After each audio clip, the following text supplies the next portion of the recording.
Ich bin die absolute Sparfüchsin schlechthin, denn ich habe es geschafft, während meines Studiums über 8.000 Euro zusammenzusparen, um dann von dem Geld die ganze Welt zu bereisen. Wenn du das auch möchtest, dann ist dieses Video hier genau das Richtige für dich. In Teil 1 dieses Videos habe ich dir ja schon die Basics vom Sparen erklärt. Wenn du das noch nicht geschaut hast, hol das unbedingt nach. Das findest du hier oben verlinkt. Und dieses Video ist Teil 2 meiner Reihe. Hier findest du wirklich die Hardcore-Spartipps, wie und wo du am besten Geld einsparen kannst. Ich wollte am Anfang meines Studiums so gerne meine Schwester besuchen. Die hat dort nämlich ihr Auslandssemester gemacht. Damals hatte ich allerdings nur 300 Euro auf dem Konto und deswegen hat diese Reise leider nie stattgefunden. Das hat mich nachhaltig so frustriert und geärgert. Ich meine, du hast einen großen Traum, du weißt, dass du unbedingt reisen gehen möchtest und du kannst es dir einfach nicht erfüllen, weil du kein Geld dafür hast. Wie kacke ist das bitte? Ja, und das war dann auch der Wendepunkt in meinem Leben. Ab da wusste ich will reisen gehen. Und zwar soll es eine ganze Weltreise sein nach meinem Bachelor. Also, mein Ziel war klar. Jetzt musste ich nur noch das Geld dafür aufbringen. Und dafür habe ich wirklich alles getan und gefühlt jeden Spartipp ausprobiert.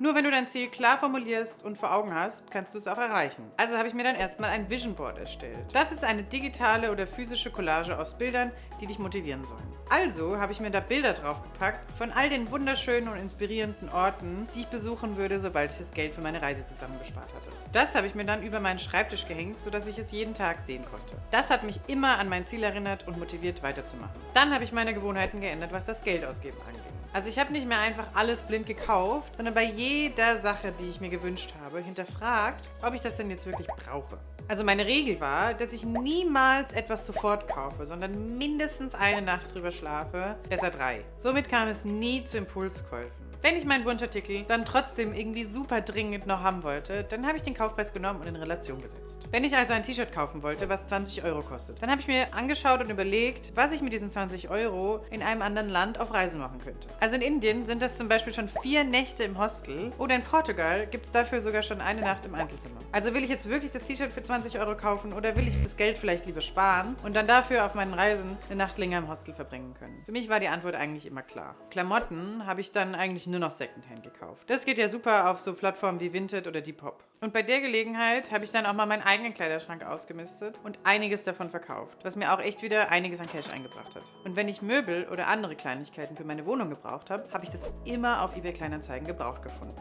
Du musst nicht immer alles neu kaufen, sondern es geht auch easy gebraucht oder du reparierst deine Sachen halt einfach mal. Dann habe ich mir weitere überflüssige Ausgaben in meinem Leben angeschaut. Zum Beispiel unnötige Abos. Brauche ich wirklich Amazon Prime oder kann ich mir meinen Netflix-Account nicht vielleicht auch mit meinen FreundInnen teilen? Und brauche ich wirklich 20 GB Datenvolumen oder reicht nicht auch ein günstigerer Handyvertrag? Und dann ging es noch anderen Gewohnheiten an den Kragen. Rauchen zum Beispiel. Ich gebe es zu, ich habe es nicht ganz geschafft, mit dem Rauchen aufzuhören, aber ich habe es zumindest reduziert. Ist ja auch besser für die Gesundheit. Und ich habe meine Zigaretten selbst gedreht, weil es natürlich so viel billiger war. Ich rauche übrigens mittlerweile seit fast 5 Jahren nicht mehr und ich will mir gar nicht vorstellen, was Rauchen heutzutage kostet. Sind wir nicht mittlerweile bei 10 Euro die Packung?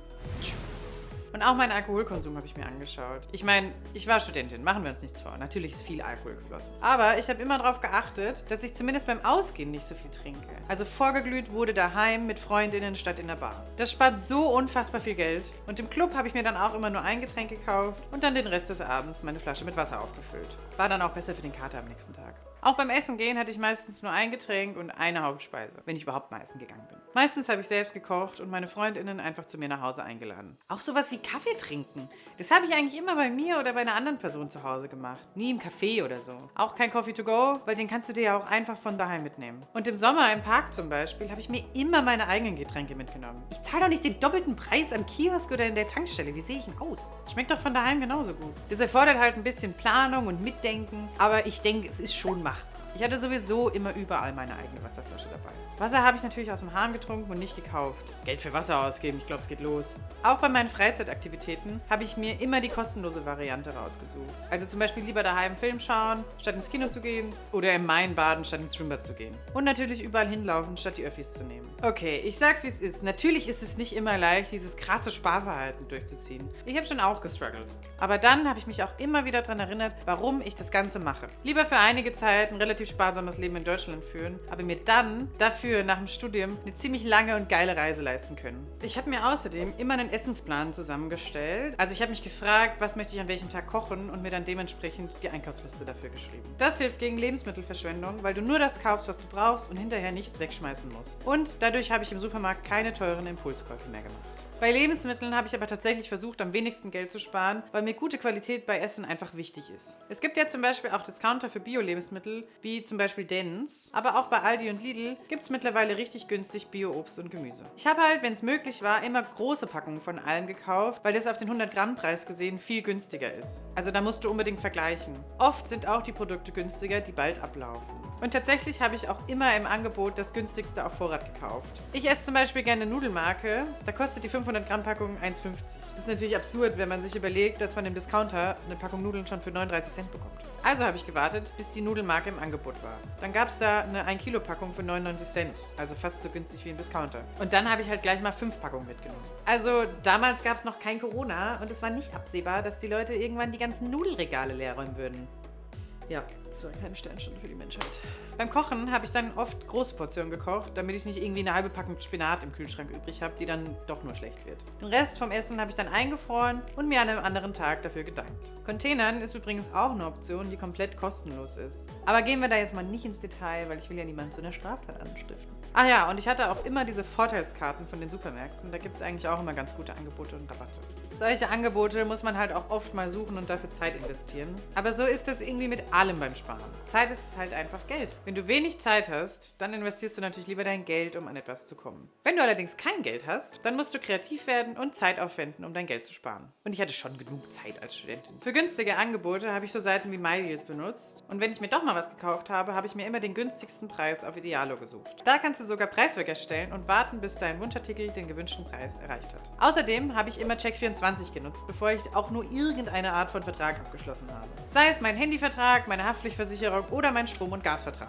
Da kannst du alle Preise vergleichen. Gerade bei solchen regelmäßigen monatlichen Ausgaben war es mir super wichtig, den günstigsten Vertrag mit dem besten Preis-Leistungs-Verhältnis zu haben. Und wenn du noch einen alten, teuren Vertrag hast, der nicht mit Ökostrom ist, dann schau da bitte sofort rein, kündige deinen alten Vertrag und schließe einen neuen ab. Da kann man echt so viel Geld sparen. Den Link dazu findest du in der Videobeschreibung. Bei Verträgen lohnt es sich sowieso, direkt nach Abschluss des Vertrages gleich wieder zu kündigen. Erstens, um nicht das Risiko einzugehen, dass der Vertrag automatisch verlängert wird und du die Kündigungsfrist verpasst, sondern auch, weil dir der Anbieter kurz vor Vertragsende meistens ein besseres Angebot unterbreiten wird. Und wo wir schon bei Strom sind, Geld kannst du auch sparen, indem du Strom sparst. Also Lichter ausmachen, wenn du einen Raum verlässt. Und wenn du die Wohnung verlässt, natürlich sowieso. Und auch Wasser lohnt sich zu sparen. Und bei der Heizung erst recht, denn die verursacht oft sehr hohe Kosten. Also du musst jetzt nicht in einem Eisklotz wohnen, aber bevor du die Heizung anmachst, würde ich mir erstmal einen Pulli anziehen. Ja, und noch dazu habe ich immer darauf geachtet, möglichst viel bar zu zahlen, weil das einfach viel greifbarer ist. Du nimmst Geld aus deinem Geldbeutel und gibst das einer anderen Person. Danach ist das Geld weg